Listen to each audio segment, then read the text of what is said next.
There are certain things throughout my life that I look back on that makes perfect sense now. With 2020 hindsight and life experience, you get to connect those dots. And this particular dot, it connected to my Filipino heritage and my interest and my father's interest growing up in a certain martial arts. In a martial arts, practitioner, Bruce Lee. Now, back in the 70s, you couldn't tell my dad nothing. He thought he was Bruce Lee. Okay, so he trained. He's probably the only the only kid in Southwest Philly who knew how to use the nunchucks and play hockey. So back in the late 80s, early 90s, we would sit and watch a marathon of VHS tapes of action movies and kung fu movies. From Bruce Lee, Enter the Dragon, Chinese Connection. We go to Jean-Claude Van Damme or Bloodsport and kickboxing. All these movies left an impact on me. But my father, he was the one that was introducing this stuff to me. Because he was doing this stuff, like I said, back in the 70s, practicing in his mom's basement. I'm going to let you guys know, I am not by no means a martial artist. I just now gained interest in actually practicing on my free time. But my father, he's the one. So let's get to it. Dad has been a martial arts enthusiast his entire life. He grew up during a period when one of the most prominent figures in Hong Kong cinema transformed the action film landscape with his distinctive fighting style and rapid-fire fight sequences. My father's interest in martial arts was sparked by none other than Bruce Lee. Bruce Lee's Enter the Dragon left an impact on the American film industry. Given my recent discoveries about my family heritage, one particular scene in this movie brings our story into full realization. The weapons Bruce Lee is using in this scene are called Eskrima sticks, which are derived from Filipino martial arts. Filipino martial arts has a distinguished history, having been used to fight against Spanish colonizers. The art form was deemed so dangerous that it was banned for many years. Lapu-Lapu, the chieftain of Mactan Island, utilized an early form of this martial art in 1521 to defeat Ferdinand Magellan in the Battle of Mactan. Magellan's attempt to colonize the Philippines, which had begun with his journey from Spain, ended with his brutal death at the hands of Lapu-Lapu in the resistance. Fast forward to the early 1970s, Bruce Lee developed his own martial art style known as Jeet Kune Do, which integrates Filipino martial arts techniques.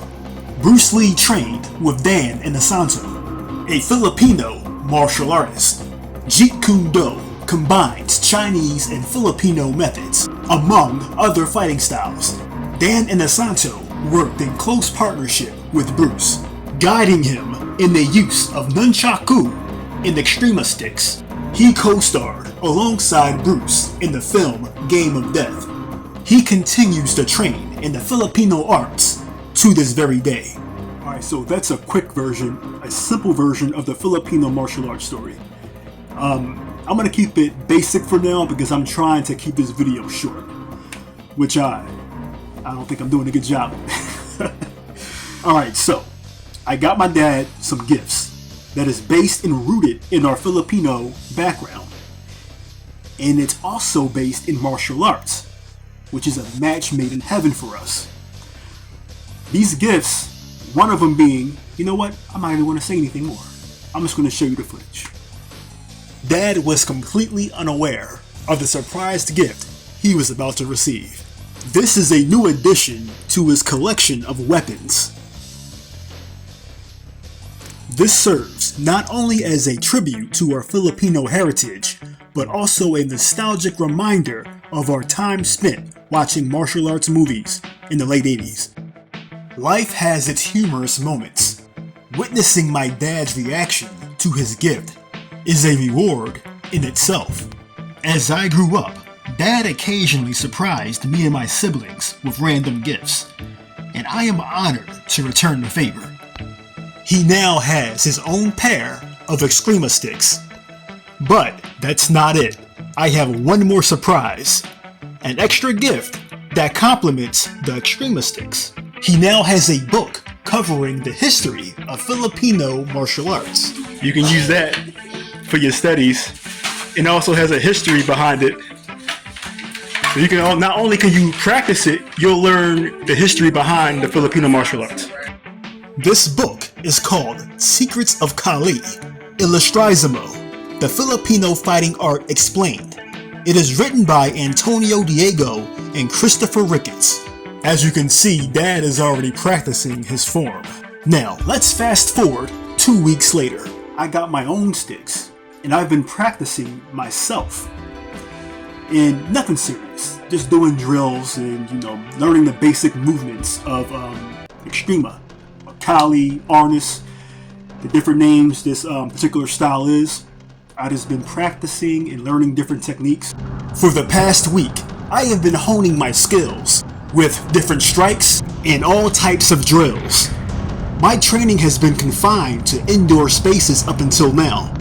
Practicing in an open environment is a welcome change.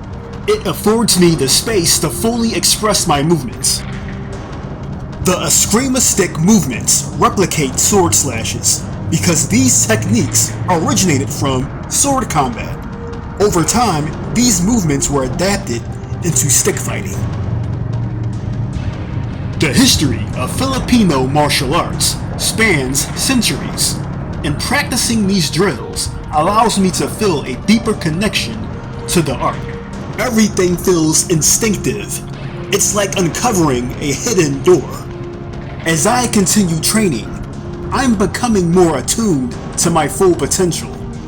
This journey is one of self-reflection and realization.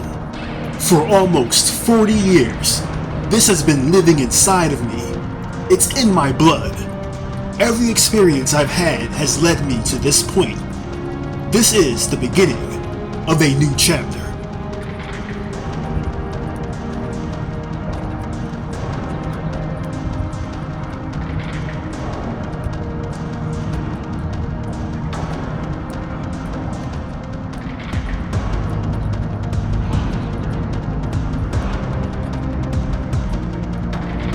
It's a common saying, it's not about the destination, but the journey itself. I agree. I'm enjoying the journey so far. It's only the beginning. I have discovered a new challenge to pursue, and I am both willing and able to see it through to completion. Alright guys, that's it for now, and I'll see you next time. But until then, be safe, be blessed, but most importantly, be active. See you next time.